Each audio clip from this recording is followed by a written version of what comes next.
Assalamualaikum warahmatullahi wabarakatuh. Perkenalkan, nama saya Suwaiba Aslamia Lubis dari kelas BKPI 1. Di sini saya akan menjelaskan materi tentang ejaan dan tanda baca. 1. Ejaan. Pengertian ejaan dapat ditinjau dari dua segi, yaitu segi khusus dan segi umum. Secara khusus, ejaan dapat diartikan sebagai pelambangan bunyi-bunyi bahasa dengan huruf, baik huruf demi huruf maupun huruf yang disusun sudah menjadi kata, kelompok kata, maupun kalimat. Secara umum, ejaan dapat diartikan sebagai keseluruhan ketentuan yang mengatur pelembagaan bunyi bahasa, termasuk pemisahan dan penggabungan yang dilengkapi pula dengan penggunaan tanda baca. 1. Ejaan Van Ophuijsen. Ejaan Van Ophuijsen ditetapkan pada tahun 1901 dan diterbitkannya dalam sebuah buku yang berjudul Kitab Logat Melajoe. Sejak ditetapkannya itu, ejaan Van Ophuijsen pun dinyatakan mulai berlaku. Beberapa hal yang cukup menonjol dalam ejaan Van Ophuijsen diantaranya yaitu: 1. Huruf Y ditulis menjadi J. Misalnya, kata sayang menjadi sajang. 2. Huruf U ditulis menjadi OE. Misalnya, kata sempurna menjadi semporna. 3. Huruf K pada akhir kata atau suku kata ditulis dengan tanda koma. Misalnya, kata rakyat menjadi rakyat. 4. Huruf J ditulis menjadi DJ. Misalnya, kata Jakarta menjadi di Jakarta. 5. Huruf C ditulis menjadi TJ. Misalnya, kata pacar menjadi patjar. 6. Gabungan konsonan KH ditulis menjadi CH. Misalnya, kata khawatir menjadi khawatir. 2. Ejaan Republik Sowewandi. Ejaan Republik Sowewandi adalah ejaan baru yang disusun oleh Panitia Ejaan Bahasa Indonesia yang diketuai oleh Mr. Sowewandi. Penyusunan ejaan baru ini dimaksudkan untuk menyempurnakan ejaan yang berlaku sebelumnya, yaitu ejaan Van Ophuijsen, serta juga untuk menyederhanakan sistem ejaan bahasa Indonesia. Ejaan Republik ini diresmikan pada tanggal 19 Maret 1947. 3. Ejaan pembaruan. Ejaan pembaruan merupakan suatu ejaan yang direncanakan untuk memperbarui ejaan Republik. Penyusunan ejaan ini dilakukan oleh Panitia Ejaan Pembaruan Bahasa Indonesia. Selanjutnya adalah nomor 4, ejaan Melindo. Ejaan Melindo ialah merupakan akronomi dari Melayu Indonesia. Ejaan Melindo sesuai dengan namanya merupakan ejaan yang disusun atas kerjasama antara pihak Indonesia yang diwakili oleh Slamet Muljana dan pihak Persekutuan Tanah Melayu atau Malaysia yang dipimpin oleh Syed Nasir bin Ismail. Kedua negara tersebut tergabung dalam kepanitiaan Panitia Kerjasama Bahasa Melayu Bahasa Indonesia. Pada tahun 1959, panitia ini merumuskan konsep ejaan bersama yang disebut dengan ejaan Melindo. 5. Ejaan baru. Ejaan baru pada dasarnya adalah merupakan lanjutan dari usaha yang dirintis oleh Panitia Melindo. Para pelaksanaannya pun di samping terdiri dari Panitia Ejaan LBK. Tanda titik. 1. Tanda titik. 1. Tanda titik dipakai pada akhir kalimat yang bukan pernyataan atau seruan. 2. Tanda titik dipakai di belakang angka atau huruf dalam suatu bagian ikhtisar atau daftar. 3. Tanda titik dipakai untuk memisahkan angka jam, menit, dan detik yang menunjukkan waktu. 4. Tanda titik dipakai dalam daftar pustaka di antara nama penulis, judul tulisan, yang tidak berakhir dengan tanda tanya atau tanda seru, dan tempat terbit. 5. Tanda titik dipakai untuk memisahkan bilangan ribuan atau kelipatan. 6. Tanda titik dipakai untuk memisahkan bilangan ribuan atau kelipatan yang menunjukkan jumlah. Selanjutnya adalah nomor 7. Tanda titik tidak dipakai pada akhir judul yang merupakan kepala karangan atau kepala ilustrasi, tabel, dan sebagainya. 8. Tanda titik tidak dipakai di belakang. 1. Alamat pengirim dan tanggal surat, atau 2. Nama dan alamat surat. 2. Tanda koma. 1. Tanda koma dipakai di antara unsur-unsur dalam suatu perincian atau pembilangan. 2. Tanda koma dipakai untuk memisahkan kalimat setara yang satu dari kalimat setara berikutnya yang didahului oleh kata seperti tetapi atau melainkan. 3. Tanda koma dipakai untuk memisahkan anak kalimat dari induk kalimat jika anak kalimat itu mendahului induk kalimat. 4.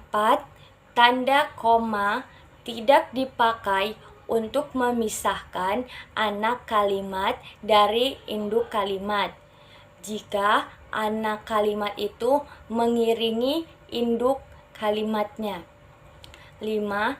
Tanda koma dipakai di belakang kata atau ungkapan penghubung antar kalimat yang terdapat pada awal kalimat, termasuk di dalamnya. Oleh karena itu, jadi, lagi pula, meskipun begitu, akan tetapi. 6. Tanda koma dipakai untuk memisahkan kata seperti oh, ya, wah, aduh, kasihan dari kata lain yang terdapat di dalam kalimat. 7. Tanda koma dipakai untuk memisahkan petikan langsung dari bagian lain dalam kalimat. 8. Tanda koma dipakai di antara 1. Nama alamat, 2. Bagian-bagian alamat, 3. Tempat dan tanggal, dan 4. Nama tempat dan wilayah atau negara yang ditulis berurutan. 9. Tanda koma dipakai untuk mencairkan bagian nama yang dibalik susunannya dalam daftar pustaka. 10. Tanda koma dipakai di antara bagian-bagian dalam catatan kaki. 11. Tanda koma dipakai di antara nama orang dan gelar akademik yang mengikutinya untuk membedakannya dari singkatan nama diri, keluarga, atau marga. 12.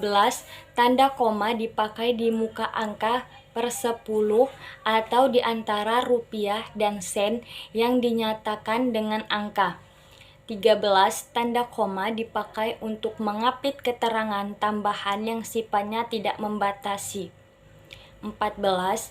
Tanda koma dapat dipakai untuk menghindari salah baca di belakang keterangan yang terdapat pada awal kalimat. 15. Tanda koma tidak dipakai untuk memisahkan petikan langsung dari bagian lain yang mengiringinya dalam kalimat jika petikan langsung itu berakhir dengan tanda tanya atau seru. 3. Tanda titik koma. 1. Tanda titik koma dapat dipakai untuk memisahkan bagian-bagian kalimat yang sejenis dan setara. 2. Tanda titik koma dapat dipakai sebagai pengganti kata penghubung untuk memisahkan kalimat yang setara dalam kalimat majemuk. 4. Tanda dua titik. 1. Tanda titik 2 dapat dipakai pada suatu pernyataan lengkap jika diikuti rangkaian atau pemerian. 2. Tanda titik 2 tidak dipakai jika rangkaian atau parian itu merupakan pelengkap yang mengakhiri pernyataan. 3. Tanda titik 2 dipakai sesudah kata atau ungkapan yang memerlukan pemerian. 4. Tanda titik 2 dapat dipakai dalam teks drama sesudah kata yang menunjukkan pelaku dalam percakapan. 5. Tanda titik 2 dipakai 1 di antara jilid atau nomor dan halaman, 2 di antara bab dan ayat dalam kitab suci, 3 di antara judul dan anak judul suatu karangan, serta 4 di antara nama kota dan penerbit buku acuan dalam karangan. 5. Tanda hubung. 1. Tanda hubung menyambung suku-suku kata dasar yang terpisah oleh pergantian baris. 2. Tanda hubung menyambung awalan dengan bagian kata di belakangnya atau akhiran dengan bagian kata di depannya pada pergantian baris. 3. Tanda hubung menyambung unsur-unsur kata ulang. 4. Tanda hubung menyambung huruf kata yang dieja satu-satu dan bagian-bagian tanggal. 5. Tanda hubung boleh dipakai untuk memperjelas 1. Hubungan bagian-bagian kata atau ungkapan, dan 2. Penghilangan bagian kelompok kata. 6. Tanda hubung dipakai untuk merangkaikan 1. Sedengan kata berikutnya yang dimulai dengan huruf kapital, 2. Kedengan angka, 3. Angka dengan, 4. Singkatan berhubungan kapital dengan imbuhan atau kata, dan 5. Nama jabatan rangkap. 7. Tanda hubung dipakai untuk merangkaikan unsur bahasa Indonesia dengan unsur bahasa asing. 6. Tanda pisah. 1. Tanda pisah membatasi penyisipan kata atau kalimat yang memberi penjelasan di luar bangunan atau di luar bangun kalimat. 2. Tanda pisah menegaskan adanya keterangan oposisi atau keterangan yang lain sehingga kalimat menjadi lebih jelas. 3. Tanda pisah dipakai di antara dua bilangan atau tanggal dengan arti sampai dengan atau sampai ke. Tanda elipsis. 1. Tanda elipsis dipakai dalam kalimat yang terputus-putus. 2.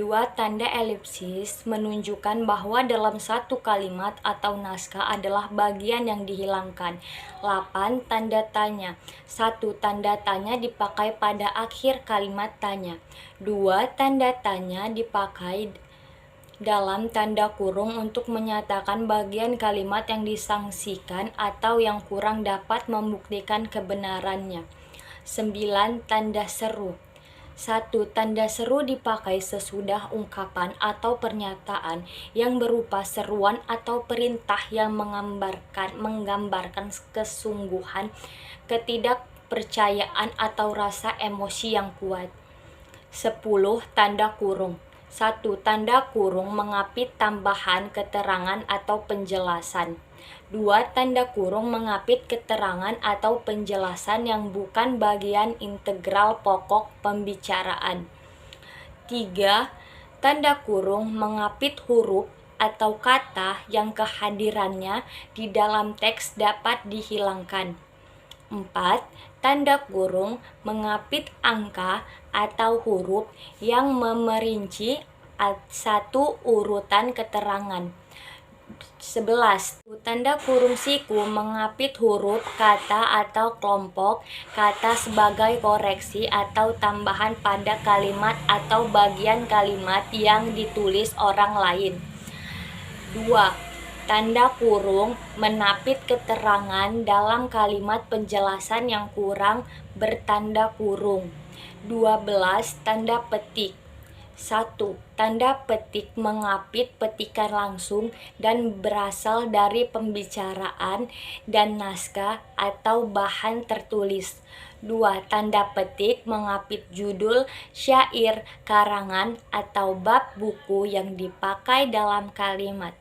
3. Tanda petik mengapit istilah ilmiah yang kurang dikenal atau kata yang mempunyai arti khusus. 4. Tanda petik penutup mengikuti tanda baca yang mengakhiri petikan langsung. 13. Tanda petik tunggal. 1.